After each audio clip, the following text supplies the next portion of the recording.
Welcome to this beginner tutorial for Dominions 5. You will probably, hopefully, already have some experience playing other turn-based strategy games.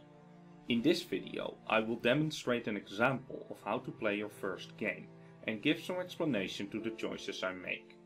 I will, however, not go into detail about all the alternatives to every decision. That would take days. Start by clicking the Create World button to start your first game.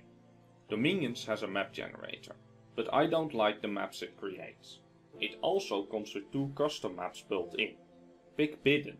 It has a good size and no starting positions for underwater nations. Name your game whatever you like. Using the same name again deletes the old save, which is good if you want to restart often. Choose the age you want to play in. The early age is full of powerful magic and giants. The late age is full of blood magic and crossbows. Both are hard to deal with for new players. The middle age is the easiest to understand, especially if you're coming from a more traditional strategy game. Select the participants for your game. For your first game, choose Shinuyama. They are simple to understand at a basic level. Normal AI is fine. Higher level AIs will cheat, which can teach you bad habits when learning to play. If you're really not feeling confident, you could pick easy AI instead, but its weakness will make you complacent. Press the N key on your keyboard 4 times, so there are 6 pretenders in the game. Then press Shift plus L, which turns them into random land nations. Pretender design is extremely complicated, but there are plenty of sources available on this topic once you're ready for it. For now, just imitate what I'm doing here. Click the picture in the top right corner. Select the Master Enchanter from the bottom row. Click the brownish looking hammer 4 times. Click the star thingy 4 times. Click the tree 3 times. Click the Add Blast Effect button. Pick Reinvigoration twice. Pick Farcaster. Pick Minor Poison Resistance and pick Unaging. Click the candle twice. Right click the dove 3 times. Then click the hammer and everything right of it 3 times as well. Choose Dormant in the list below. This isn't anything special, and you will definitely do better once you have a deeper understanding of the game.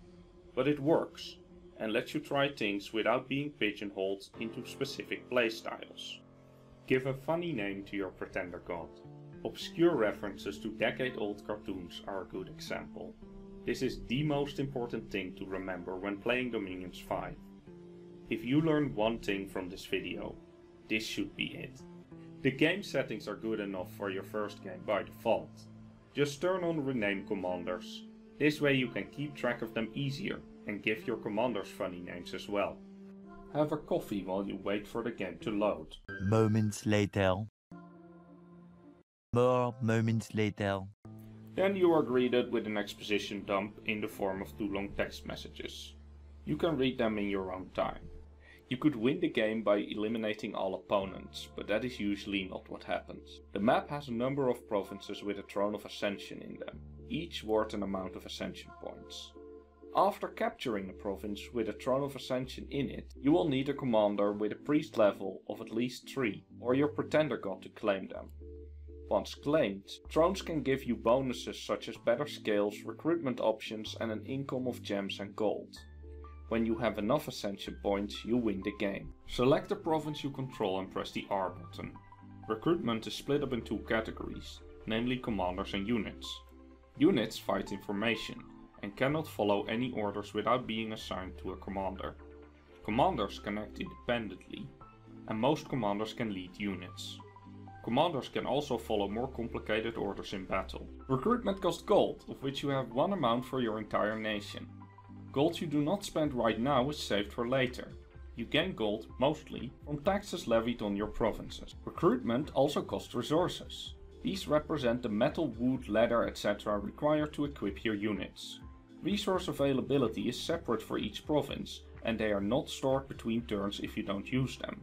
Forts can draw some resources from adjacent provinces. This is one of the reasons you do not want to build forts next to each other in most cases.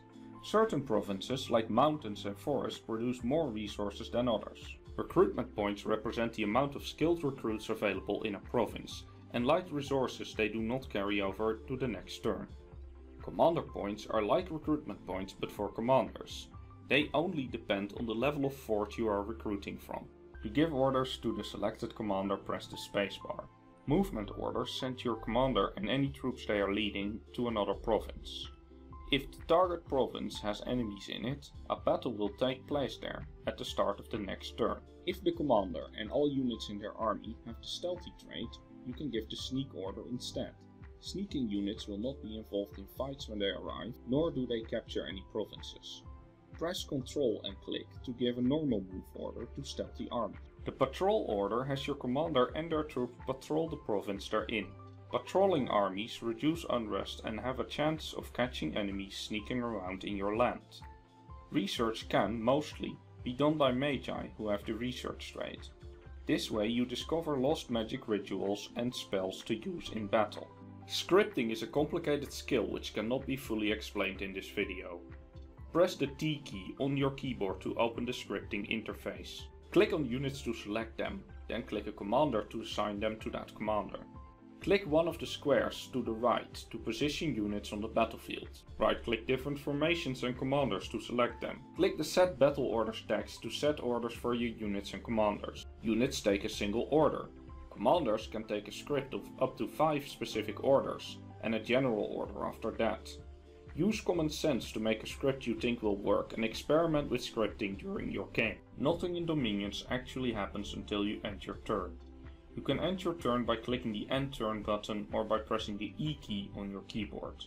All orders given by participants in the game are now executed. You can click the View Battle button at the start of your turn to see if your scripts worked out the way you had hoped.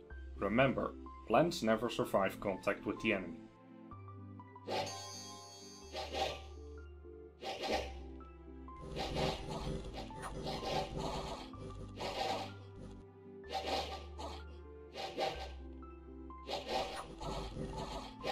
If you manage to start construction on a fort by turn 7 and control 12 or more provinces by turn 12, you are well on your way to having a good first game.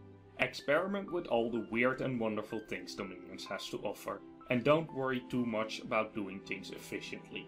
All you should focus on now is exploring the complicated mechanics this game has to offer and have a good time doing so.